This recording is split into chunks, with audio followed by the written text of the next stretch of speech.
মনের অস্থিরতা দূর করার উপায়। নোমান আলী খান। আল্লাহ সুবহানাহু ওয়া তাআলা ইরশাদ করেন, সে মানুষ বিপদগ্রস্ত হলে হাহুতাশ করতে থাকে। সূরা ৭০ আয়াত ২০। অর্থাৎ যখন মানুষ ব্যর্থ হয় কিংবা কঠিন পরিস্থিতির সম্মুখীন হয়, তারা খুব তাড়াতাড়ি অধৈর্য হয়ে পড়ে আর হতাশায় ভেঙে পড়ে। এমনকি আল্লাহর নির্দেশ না মেনে পাপ কাজে লিপ্ত হয় বা অসংযত আচরণ করে। এখানে জুজুয়া শব্দটি সবর এর বিপরীত। মূলত এটি দ্বারা মানুষের মনের অসহনশীল প্রকৃতিকেই তুলে ধরা হয়েছে।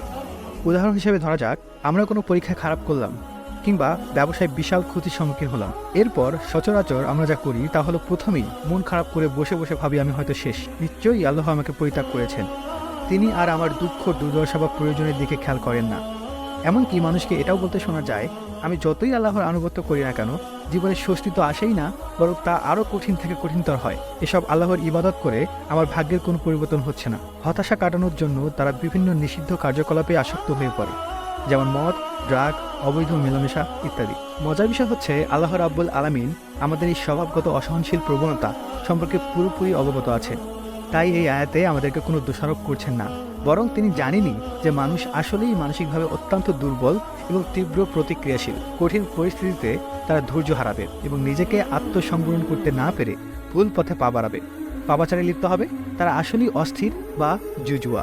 এর পরের আয়াতে আল্লাহ উল্লেখ করেন, আবার যখন সে ঐশ্বর্যশালী হয় তখন কৃপণ হয়ে যায়। সূরা নম্বর ৭০ আয়াত ২১। তার মানে আল্লাহ তাআলা যখন মানুষের উপর কোনো রহমত দান করেন, তখন তারা এতটাই কৃপণ বা ঈর্ষান্বিত হয়ে পড়ে যে সবকিছু একাই গ্রাস করতে চায়। এই ধরনের ঘটনা আমাদের কর্মক্ষেত্রে প্রায়ই ঘটে। উচ্চ পদে আসীন সিনিয়র কর্মকর্তারা অনেক সময়ই নতুন জয়েন করা জুনিয়র অফিসারদের কাজের প্রসার বা পদোন্নতিতে বাধা সৃষ্টি করে, কারণ মনের সংকীর্ণতার ফলে তারা নবীনদের অগ্রগতিকে নিজের ক্যারিয়ারের জন্য হুমকি হিসেবে চিন্তা করে। এখানে লক্ষণীয় বিষয় হচ্ছে, আল্লাহ চারিত্রিক দুর্বলতাগুলো কিন্তু সব মানুষকে ইঙ্গিত করে উল্লেখ করেছেন। মানে ভালো মন্দ সবার মধ্যে এই আচরণগত অসঙ্গতিসমূহ দেখা যায়।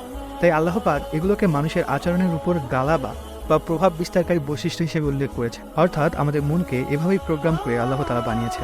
অতঃপর আল্লাহ রাব্বুল আলামিন এই সূরার পরবর্তী আয়াতগুলোতে আমাদের এই খারাপ আচরণ নিয়ন্ত্রণের ব্যাপারে নির্দেশমালা প্রদান করেছেন। অন্য ভাষায় কি আমল বা পদক্ষেপ নিলে আমরা নিজেদের এই স্বভাবগত অসংলগ্ন প্রতিক্রিয়াকে দমিয়ে রাখতে পারবো তা সুস্পষ্টভাবে এখানে বলা হয়েছে।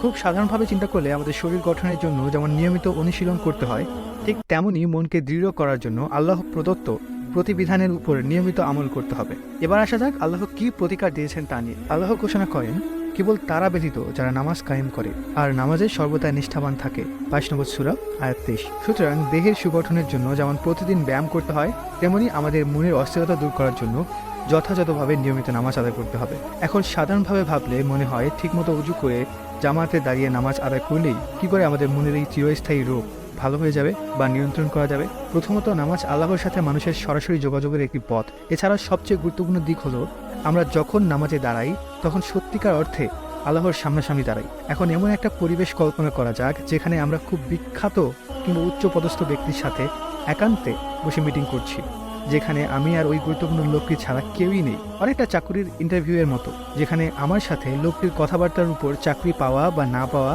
এক কথায় আমার ক্যারিয়ারের ভবিষ্যৎ নির্ভর করছে। ঠিকভাবে চিন্তা করলে এটা সহজেই অনুধাবন করা যায় যে নামাজের মধ্যে আল্লাহর সাথে এক নিবিড় আলোচনায় মগ্ন থাকি, যার গুরুত্ব অন্য সব আলোচনার থেকে অনেক গুণ বেশি। এর পাশাপাশি আমরা যদি কিয়ামতের দিন শেষ বিচারের একটি ছবি মনে মনে কল্পনা করি, তাহলে দেখা যায় হাসরের ময়দানেও আল্লাহর সামনে আমরা দুনিয়ার কৃতকর্মের হিসাব দিতে এক এক করে দণ্ডায়মান হব। প্রকৃতপক্ষে নামাজ যেন কিয়ামতের দিনে আল্লাহর দরবারে বিচারেরই নমুনা হিসেবে দুনিয়াতে প্রদর্শিত এক খণ্ডচিত্র।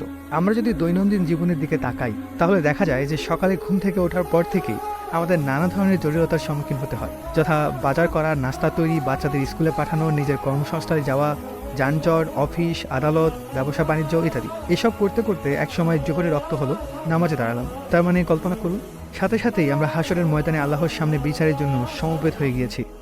আমরা যদি সত্যি নিজেদের ঈমানকে এতটুকু মজবুত করতে পারি, তাহলে নামাজের ওই সময়টুকুতে দুনিয়ার অন্য সকল বিষয়াদি খুবই তুচ্ছ মনে হবে এবং সেগুলো আমাদের মনে কোনো প্রভাব কিংবা প্রতিক্রিয়া তৈরি করতে পারবে না। আর এজন্যই পরিপূর্ণভাবে নামাজ আদায়ের ফজিলত হচ্ছে মানসিক প্রশান্তি। সেই সাথে এটা মনে রাখা আবশ্যক যে এটি একটি ধারাবাহিক প্রক্রিয়া। এটা এমন না যে একবার নামাজে দাঁড়ালাম আর মনের এই দুর্বলতা পুরোপুরি চলে গেল। কেবলমাত্র নিয়মিত সালাত আদায়ের মাধ্যমেই মানসিক অস্থিরতা দূর করা সম্ভব।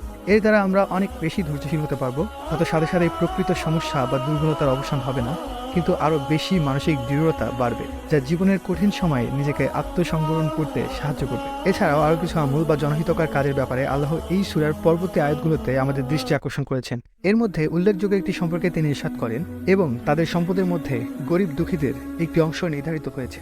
অর্থাৎ আমাদের অর্থ সম্পদের একটি নির্দিষ্ট অংশ রয়েছে যার উপর দরিদ্র এবং বঞ্চিতদের হক আছে।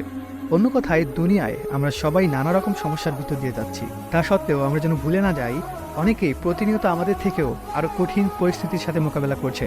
তাই আমরা যদি তাদের প্রতি সাহায্যের হাত বাড়াই বা তাদের অবস্থা বোঝার চেষ্টা করি, তাহলে নিজেদের সমস্যাগুলো অনেক সহজ মনে হবে। এভাবে আমাদের মনের সহিষ্ণুতা বাড়বে এবং যে কোনো পরিস্থিতিতে আমরা অনেক বেশি ধৈর্যশীল থাকবো। কেননা তখন মনে হবে আমরা আর কি কষ্টের মধ্যে আছি, কত মানুষ এর থেকেও বিপন্ন অবস্থায় আছে।